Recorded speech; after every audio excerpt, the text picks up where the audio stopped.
अस्सलाम वालेकुम dear students. हमारे इस वीडियो का टॉपिक है एक्सरसाइज 9.2। क्वेश्चन नंबर 1 है, consider a data set at monthly sales figures a polynomial regression model P of X. इसमें एक पॉलिनोमियल हमें गिवन की गई है, X cube plus 2x² plus X minus 3।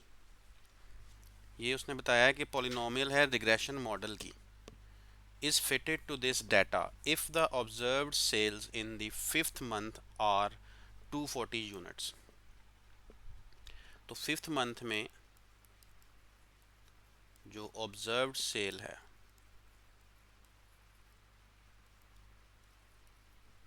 यानी कि फिफ्थ मंथ में हमने देख लिया है कि सेल है कितनी, तो हमें पता चला है कि 240 यूनिट सेल हुए हैं किसी प्रोडक्ट के।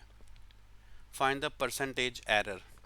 ये जो हमने बनाया हुआ था पॉलिनोमियल, ये रिग्रेशन था, यानी बता रहा था, प्रिडिक्ट कर रहा था कि इतने मंथ जो है ना वो सेल हो सकती है।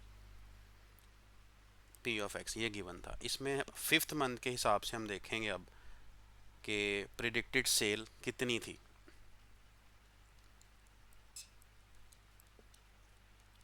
प्रिडिक्टेड सेल फिफ्थ मंथ की कितनी थी, वो फॉर्मूला होगा पी ऑफ 5। ये पॉलिनोमियल है, इसमें आपने सिर्फ 5 पुट करना है, जहाँ पे एक्स है रिप्लेस होगा। ये हो जाएगा 5 क्यूब 2 × 5² प्लस 5 माइनस 3। 5 क्यूब हो गया 125 एंड 25 × 2 50 प्लस 5 माइनस 3 2, तो 172 इसका आ गया रिजल्ट, जो कि प्रिडिक्टेड सेल थी फिफ्थ मंथ की, जबकि ऑब्जर्व्ड सेल है 240। ठीक है, तो इसमें एरर तो आ गया ना, जो हमने सपोज किया हुआ था कि इतनी सेल होगी, सेल उससे ज़्यादा हो गई है, लेकिन एरर है। तो एरर कैलकुलेट करते हैं। एरर होगा ऑब्जर्व्ड माइनस प्रिडिक्टेड। ऑब्जर्व की थी 240, प्रिडिक्शन हुई थी 172 की, तो एरर में आ गया है 63 यूनिट्स। क्वेश्चन ये था कि फाइंड द परसेंटेज एरर, तो इसका मतलब है कि परसेंटेज एरर फाइंड करना पड़ेगा। तो एरर है 63। ठीक है, अब जो एरर है 63 डिवाइड बाय किससे किया जाएगा, जो एक्चुअल सेल हुई है। एक्चुअल सेल कितनी हुई है 240 की, ये टोटल है, तो इसलिए 63 divide by 240 multiply by 100 percentage find करने के लिए कटिंग वगैरह करेंगे तो आंसर इसका आ जाएगा 26.25%। Question number 2। Question 2, a retailer company has developed a polynomial regression model to predict weekly product demand DW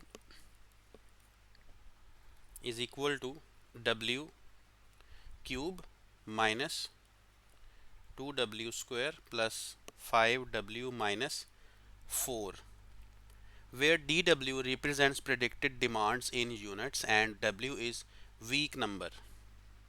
ये डिमांड है सारी, जो इक्वेशन उसने दी हुई है, और इसमें जो W यूज़ किया जा रहा है वेरिएबल, ये वीक का है, वीक का नंबर। जो भी first week, second week, third week हमने रिप्लेस करना होगा W के साथ। Use the reminder theorem to predict demand for third week. Third week की बात हुई है। If the observe demand is given that is 22 units, calculate the prediction error. सिर्फ एरर कैलकुलेट करना है, वही मेथड है जो पिछले क्वेश्चन में हमने किया है। ऑब्जर्व्ड डिमांड यानी जो डिमांड हुई है वो हुई थी 22 यूनिट्स की। प्रेडिक्शन हमने जो की थी कि इतने यूनिट्स की डिमांड होगी तीसरे वीक में, वो हम फाइंड करेंगे। प्रिडिक्टेड डिमांड ये थी, डी W की जगह पुट कर देंगे 3, क्योंकि थर्ड वीक की बात हुई है, इसलिए D की जगह हम 3 पुट करेंगे। तो W की जगह रिप्लेसमेंट करेंगे, जहाँ जहाँ W है वहाँ वहाँ 3 पुट कर दिया हमने। तो 3 का क्यूब 27 9 इंटू 2 18, 15 माइनस 4, कैलकुलेशन बन गई 20 यूनिट्स की। प्रिडिक्टेड हो गए 20 और ऑब्जर्व्ड हैं 22। तो एरर कितना होगा?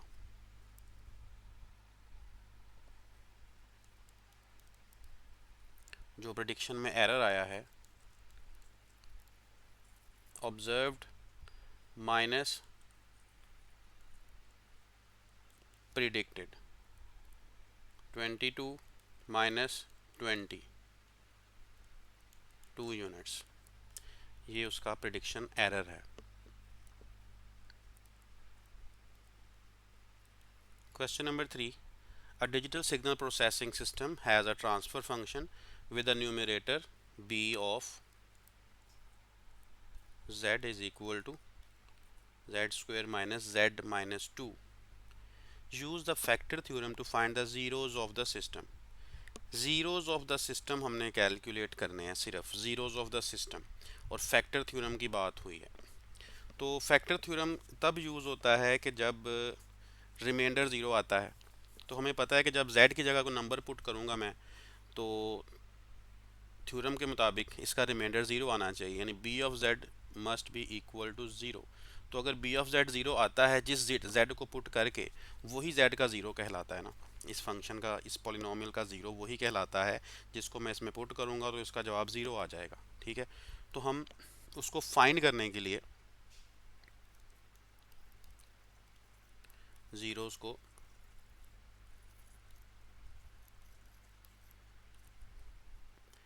लेट कर लें b ऑफ z को कि ये ज़ीरो है। यहाँ से हमें z की वैल्यू मिल जाएगी। फैक्टर थ्योरम भी यही कहता है कि b ऑफ z ज़ीरो होना चाहिए, b of two, b of one zero होना चाहिए। अगर b ऑफ टू या b ऑफ वन ज़ीरो होगा, इसका मतलब है टू उसका ज़ीरो कहलाता है और वन उसका ज़ीरो कहलाता है। लेकिन आंसर यहाँ चेक करते हैं अभी क्या आता है। फैक्टराइजेशन करनी है मिड टर्म ब्रेक, तो plus z minus two Z, z आप कॉमन करें तो z plus one minus two common कर लें, z plus 1 equal to 0. Now take z plus 1 common and we have z minus 2 in second bracket. Both brackets product is equal to 0, so we can take them equal to 0 separately, and we have z is equal to minus 1 and z is equal to 2. So these are the zeros of the system, 1 and minus 2. अगर हम minus one को put कर देंगे b of z में या 2 को, तो इसका जवाब ज़ीरो आ जाएगा, इसलिए माइनस वन और 2 इसके ज़ीरोज़ कहलाते हैं। Now let us solve question number 4. A signal process system has a transfer function h of z, that is z square plus 3z plus 2 divided by z square minus 0.2z plus 0.9. Find the zero of the transfer function by using factor theorem. Again the same thing, zeros of this function. तो वही काम करेंगे to find zero or zeros of h of z.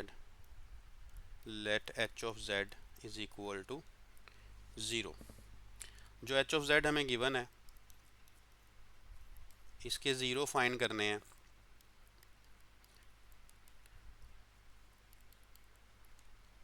यानी कि ऐसी values जिन पर इस function का रिज़ल्ट ज़ीरो आता है, उसके लिए मैंने इसको रिज़ल्ट को ज़ीरो के इक्वल रख लिया है। डिनोमिनेटर इसका राइट साइड पे मल्टीप्लाई कर दें तो it will become zero. Now mid term break 2z plus 2 is equal to 0. Take z common, we get z plus 1. Now take 2 common, we have z plus 1, and now take z plus 1 common and get z plus 2 in second bracket. Product of these two brackets is equal to 0, so we can write them equal to 0 separately. So again the same answers, not same, minus 1 and minus 2. a little bit different answers, but these twos are given zeros of the function. 0 required, not given. Required zeros of the function. Question number 5. A signal process system has a transfer function h of z. Again, we are given h of z, and that is z square minus 0.5z minus 0.5 divided by z cube plus 1. Again, we have to find the zeros of the transfer function by using factor theorem. So, to find zeros of h of z, let h of z is equal to 0. Z square minus 0.5 z minus 0.5 divided by z cube plus 1 equal to 0. Denominator will go on right side and become 0 equal to 0. Z square, we can write 0.5 as 1 over 2. Also this 0.5 equal to 1 over 2. Now taking LCM or multiply to both sides. Multiply to both sides is better, I think. Multiply to both sides. Now we can make its pairs. 2z square minus 2z plus z, midterm break. Taking 2z common, we get z minus 1. Taking plus 1 common, we get z minus 1. And now taking z minus 1 common, we get 2z plus 1 equal to 0. If product of two brackets is equal to 0, so the brackets may be equal to 0. Z is equal to 1 and z is equal to minus 1 over 2 are the required zeros of the function.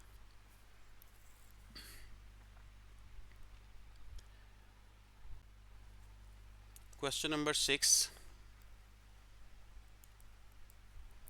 says that a signal processing system has a transfer function with a denominator. Denominator is given, that is z is equal to z square minus 0.3z minus 0.4. So this is the denominator of the system of transfer function. Use factor theorem to find the poles of the system and determine if the system is stable.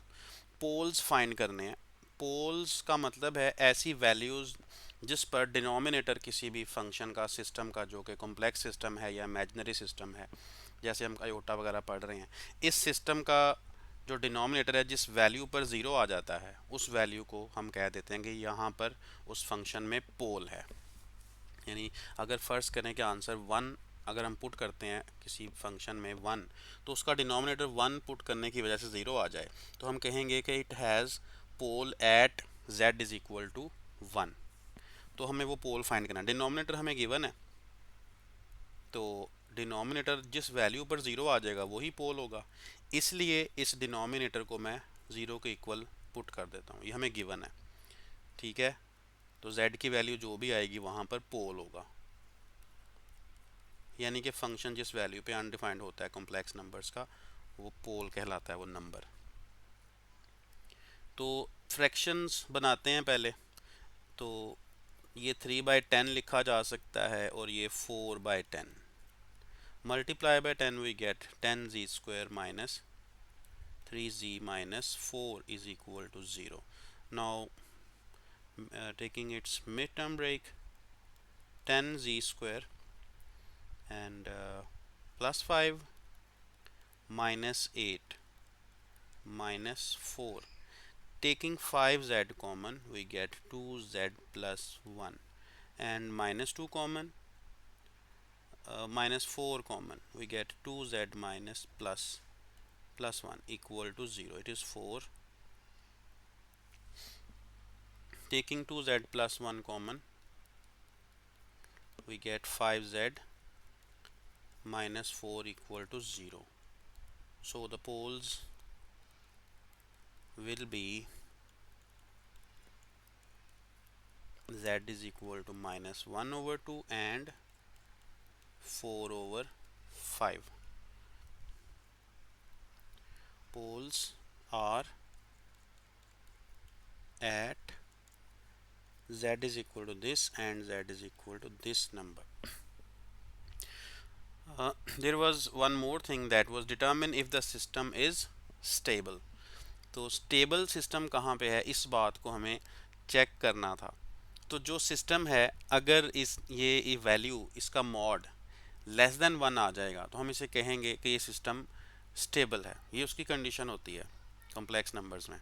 उसका radius अगर 1 है, उसका radius 1 ही होना चाहिए, तो z mod उसके radius से less आना चाहिए. तो यहाँ पर हम देखते हैं कि पोल मिला है हमें -1 over 2 जो कि -0.5 होता है. अगर इसका मॉडुलस टेक कर लूँगा मैं, तो ये मॉड इसका आपको पता है कि इसको पॉजिटिव बना देता है और ये बनता है 0.5. ये लेस देन 1 आता है. इसी तरह दूसरी वैल्यू 4 over 5 है जो कि 0.8 बनती है. ये ऑलरेडी पॉजिटिव है तो उसका मॉड भी लेस देन 1 ही आना है. ठीक है, तो so both poles are inside the unit circle, so the system is stable. Both poles are inside unit circle, so the system is stable.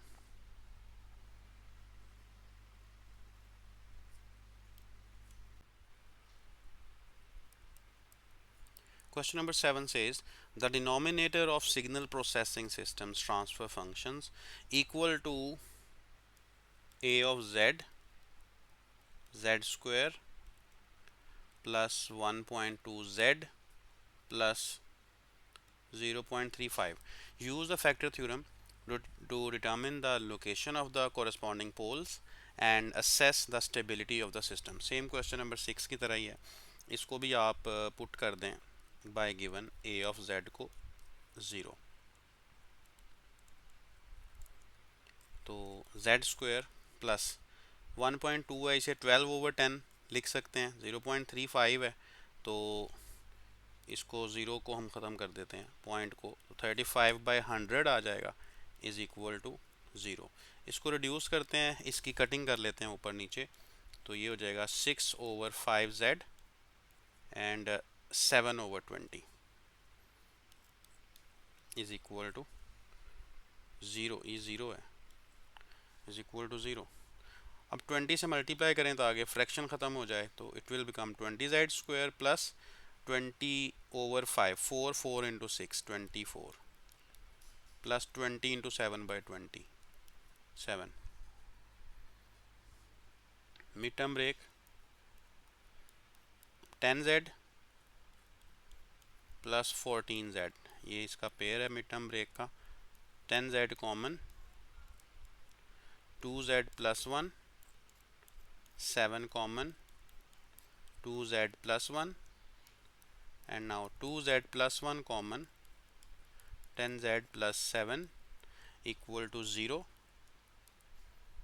Now put them equal to 0 separately.